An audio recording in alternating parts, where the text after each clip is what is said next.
Olá, pessoal, boa noite, tudo bem? Bom, então nós vamos começar nossos estudos aqui com o livro Regulação Emocional em Psicoterapia, um guia prático para o terapeuta cognitivo-comportamental, né? Então, é esse livro aqui que a gente vai começar a nossa leitura e hoje a gente vai começar a ler o primeiro capítulo, tá? A gente não vai ler ele todo, porque ele é bem extenso, então, para esse vídeo não ficar tão extenso assim, a gente vai dividir a leitura desse capítulo, acredito que em duas leituras aí a gente vai fazer dele, tá? Mas, antes, eu quero dar uma breve introdução aqui do que esse livro traz, tá? O autor fala que ele desenvolveu esse livro para ajudar os pacientes a lidar com experiências emocionais temidas ou evitadas, independentemente do seu diagnóstico. O livro apresenta diversas intervenções eficazes, incluindo modificação do esquema, gerenciamento do estresse, aceitação, mindfulness e reestruturação cognitiva, e explica como selecionar as mais adequadas para pacientes ou situações particulares, tá? Olha que legal, né?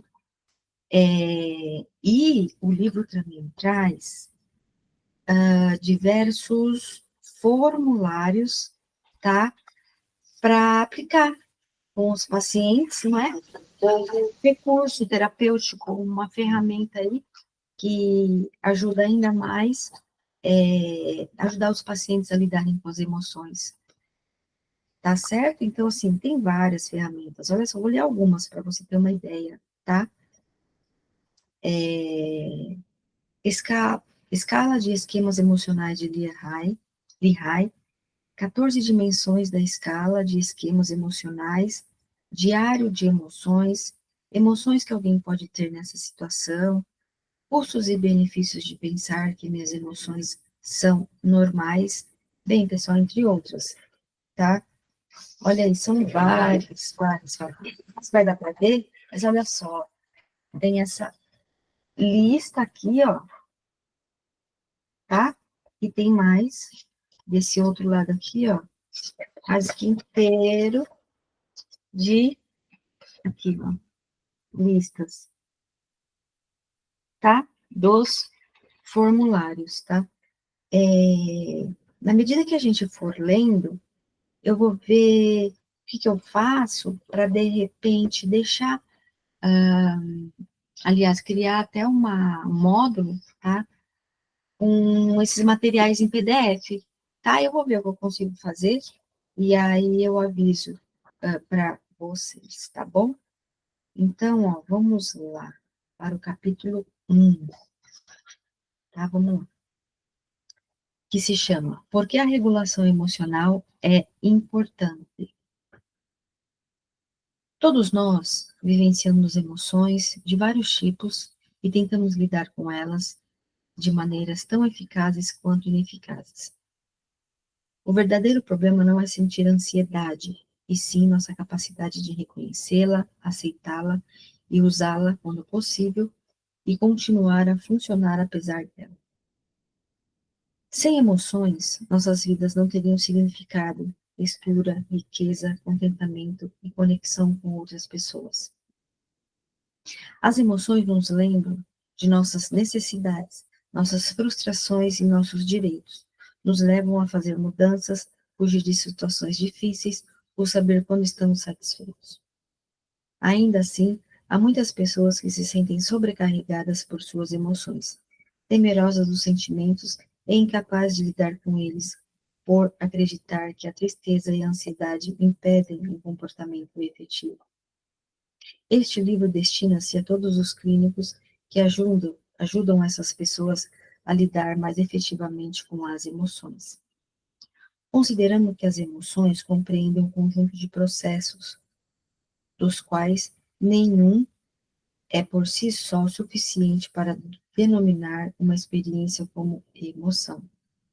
As emoções, como a ansiedade, envolvem avaliação, sensação, internalidade, um objeto, sentimento ou qualia, comportamento motor e, na maioria dos casos, um comportamento interpessoal. um componente interpessoal. Assim, ao ter a ansiedade, você reconhece que está preocupado com o fato de que não conseguirá concluir o trabalho a tempo, que é a avaliação. O ritmo cardíaco acelera, que é a sensação, em sua competência, intencionalidade, tem sentimentos terríveis em relação à vida, sentimento, que é o sentimento, torna-se fisicamente agitado e inquieta, que é o comportamento motor, e pode muito bem dizer ao seu parceiro que está em um dia ruim, interpessoal. Em virtude da natureza multidimensional das emoções, os clínicos podem considerar qual dimensão deve ser o foco primordial, escolhendo entre várias abordagens, cada uma delas representa este grupo. Por exemplo, ao escolher as técnicas a serem utilizadas com cada paciente, os profissionais podem considerar suas escolhas técnicas com base no problema que se apresenta no momento. Por exemplo, se a luta de um paciente contra a sensação de agitação for muito problemática, o terapeuta pode empregar técnica de manejo do estresse, por exemplo, relaxamento, exercícios respiratórios, intervenções baseadas na aceitação, estratégias focadas nos esquemas emocionais ou atenção plena com mindfulness. Se o paciente se confronta com a sensação de que uma situação é insuportável, o terapeuta pode considerar reestruturação cognitiva ou resolução de problema, para colocar as coisas em perspectiva e considerar possíveis modificações da situação estressante. Assim, a regulação emocional pode envolver reestruturação cognitiva, relaxamento, ativação comportamental, o estabelecimento de metas, tolerância ou esquemas emocionais e afetos, mudanças comportamentais e modificação das tentativas problemáticas de obter validação. Em cada um desses capítulos, desse volume, oferecemos sugestões aos clínicos de como avaliar quais dessas técnicas podem ser mais adequadas para cada tipo de paciente. As emoções têm um longo histórico na filosofia ocidental. Platão as considerava como parte de uma metáfora, em que o cocheiro tenta controlar dois cavalos. Um é facilmente domável e não precisa ser conduzido, enquanto o outro é selvagem e possivelmente perigoso. Filósofos históricos como Epíteto, Cícero e Sêneca viam a emoção como experiência que perturbava a capacidade de raciocínio e deveria sempre dominar e controlar as decisões. Contudo, as emoções e sua expressão são altamente valorizadas na cultura ocidental. De fato, o panteão dos deuses gregos representava uma gama completa de emoções e dilemas. A peça As Bacantes, de Eurípides, representa o perigo de ignorar e desonrar o espírito livre e selvagem de Dionísio. As emoções desempenham um papel central em todas as grandes religiões do mundo, que valorizam a gratidão, a compaixão, a reverência, o amor e a paixão. Olha que legal, não? O movimento romântico rebelou-se contra a racionalidade do iluminismo, ressaltando a natureza livre do homem, a criatividade, o entusiasmo, a inovação, o amor intenso e até o valor do sofrimento. Na tradição religiosa oriental, a prática budista diferencia as emoções construtivas das destrutivas, encorajando o indivíduo a experimentar seu leque de emoções, porém evitando ater-se à permanência de qualquer estado emocional. Olha só, hein? A questão aí da impermanência, né? A lei da impermanência, não é? Que a emoção é que nem um pulso, né? Ela vem e vai embora, né? Vem e vai embora, não é? Agora eu vou ler o tópico que se chama O que é regulação emocional? Os indivíduos que lidam com experiências estressantes vivenciam as emoções em intensidade crescente, o que, por si só, pode ser mais uma causa de estresse e intensificação das emoções. Por exemplo, um homem que passa pelo término de uma relação íntima sente tristeza, raiva, ansiedade, falta de esperança e até sensação de alívio.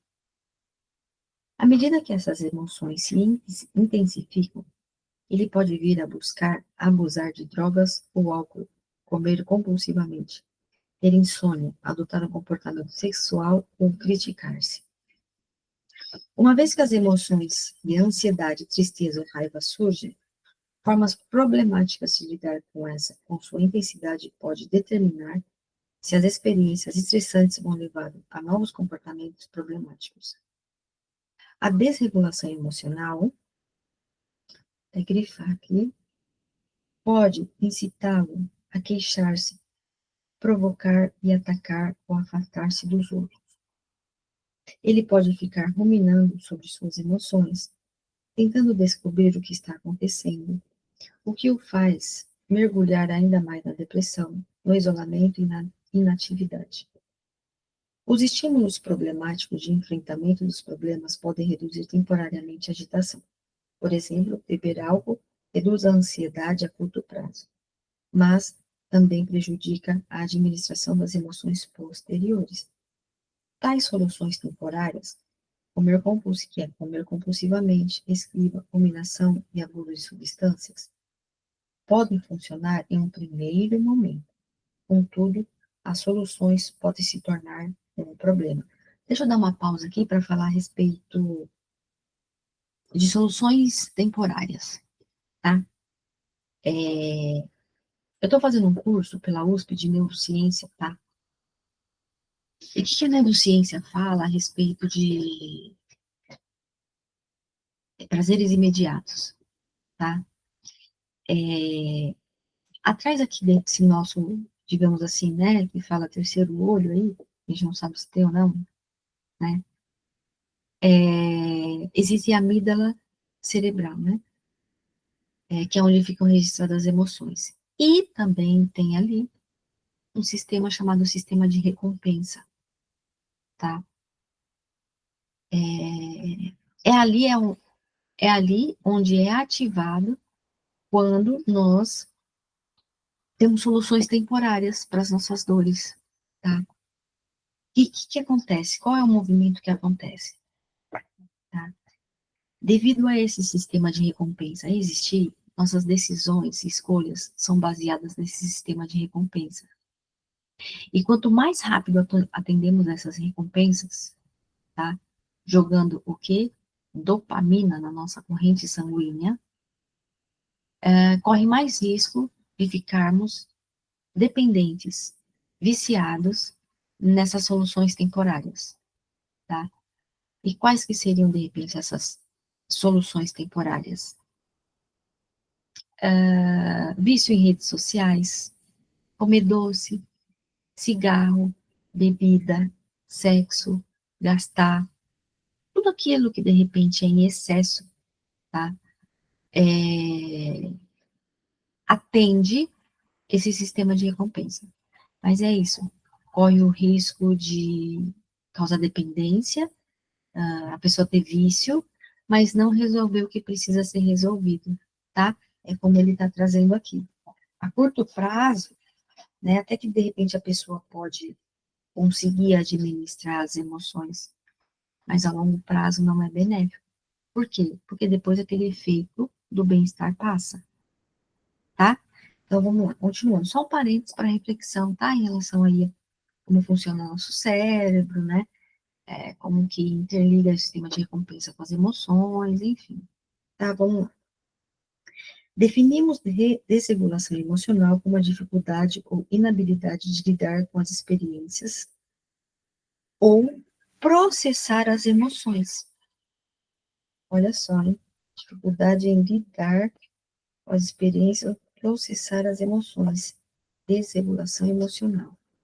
A desregulação pode se manifestar tanto como intensificação excessiva, quanto como desativação excessiva das emoções. ou seja, os extremos, né?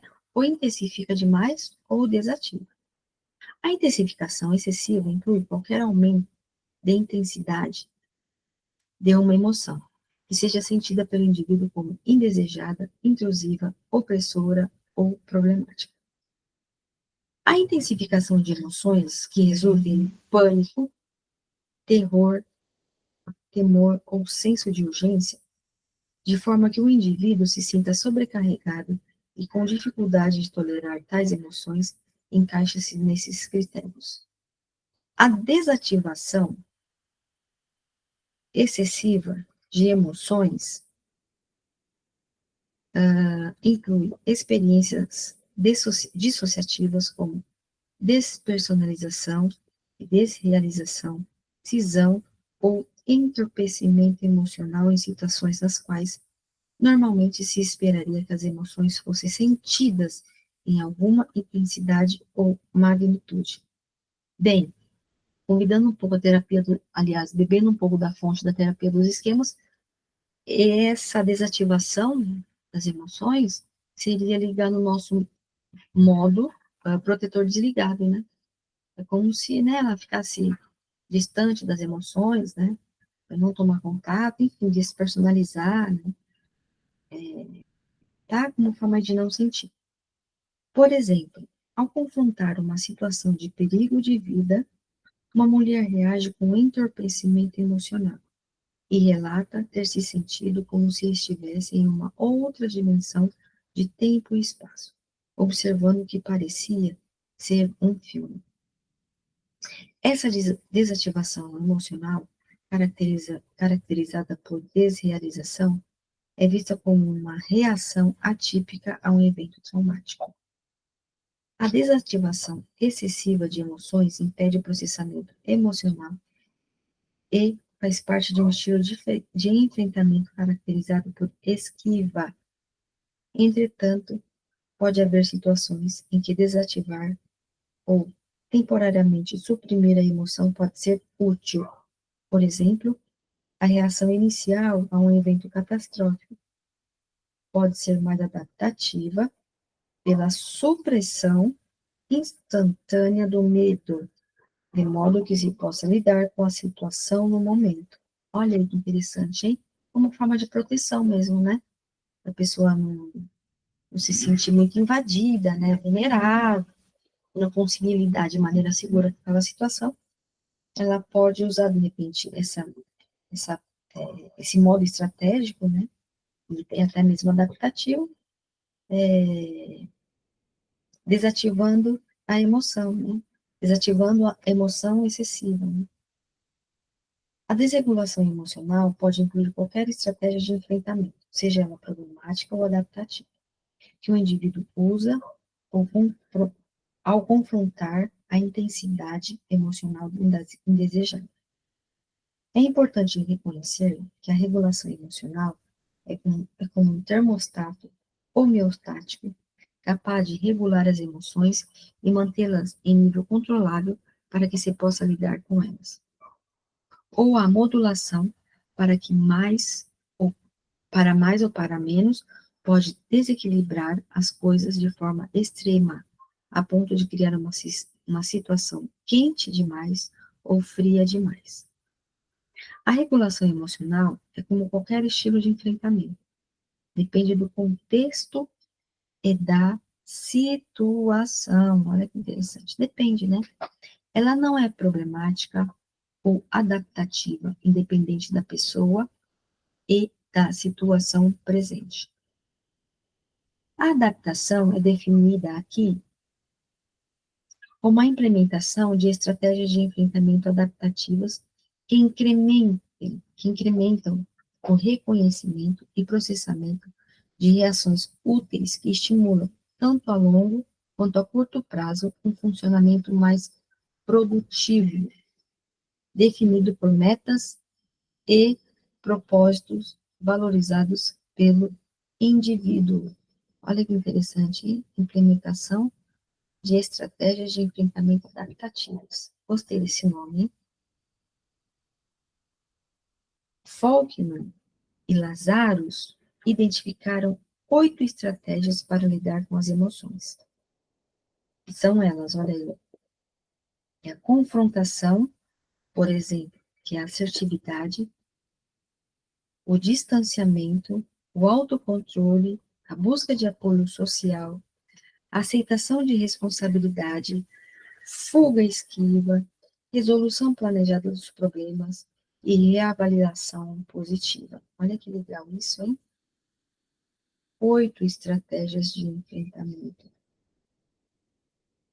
Está escrevendo aqui. 8 estratégias, legal. Lidar com experiências faz parte da regulação emocional. Lidar com experiências, ou seja, o indivíduo sair da cabeça e ir para a vida, tá? Não é só refletir, né? Mudar a forma de pensar, construir novas crenças, mas a pessoa precisa ir para a experiência, né? Entrar na imersão, digamos assim. Se o indivíduo lida melhor, por meio da resolução de problemas, sendo assertivo, adotando ativação comportamental para buscar experiências mais gratificantes ou reavaliando a situação, suas emoções têm menor probabilidade de se exacerbar. Exemplos de estratégias não adaptativas para lidar com as emoções incluem intoxicação alcoólica e automutilação. Essas estratégias podem reduzir temporariamente a intensidade da emoção e até trazer a sensação momentânea de bem-estar, mas não condizem com as metas e os propósitos que os indivíduos aprovariam. Presume-se aqui que pouquíssimos indivíduos endossassem a crença de que abuso de álcool e automutilação valorizem a vida. As estratégias adaptativas podem incluir exercícios de relaxamento, distração temporária, olha que legal, distração temporária. Então, assim, ou seja, pode às vezes ficar numa Netflix, numa rede social, e mais. Tudo aquilo que libera dopamina, né? Por exemplo, bem-estar, né? Causa a sensação de prazer. Mas não pode ser em excesso, pode ser sempre, né? Porque senão acaba desregulando o que se quer regular, né? O que se quer regular, por exemplo, são as emoções, não é? Então, vamos lá. Distração temporária durante as crises, exercício físico, conectar emoções a valores maiores, substituir uma emoção por outra mais agradável ou apreciada, consciência atenta, que é o mindful awareness, aceitação, atividades prazerosas, momentos íntimos compartilhados e outras estratégias que ajudem a processar, lidar, reduzir, tolerar ou aprender com as emoções intensas. Em cada caso, as metas e os propósitos valorizados não são comprometidos, mas podem, em algumas situações, serem reafirmados. Olha aí que legal, hein? Como que se regula as emoções, né? Ah, é o que esse tópico vai falar, tá bom? Bem, então é isso a respeito, né, desse primeiro capítulo, o qual é esse método que a gente vai utilizando, com leituras coletivas, algumas paradas para reflexões, tá? E se algum trecho aqui tiver exercício, eu sempre vou deixando material aqui abaixo da aula, tá bom? Bem, então é isso. Espero ter contribuído aí de alguma forma, não é, nesses nossos estudos, para você que está começando aí, não é, na psicologia ou não, enfim, mas eu acho que é sempre importante aí a gente estudar para ser um melhor terapeuta e certamente ajudar mais aí os nossos pacientes, não é verdade? Bem, então é isso. Seja bem-vindo a esse módulo, seja bem-vinda a esse módulo, tá? Espero, né, que possa ajudar aí na sua caminhada, como eu disse. Então é isso, bons estudos para você e nos encontramos aí na próxima aula, tá bom? Um beijo, até mais, tchau, tchau.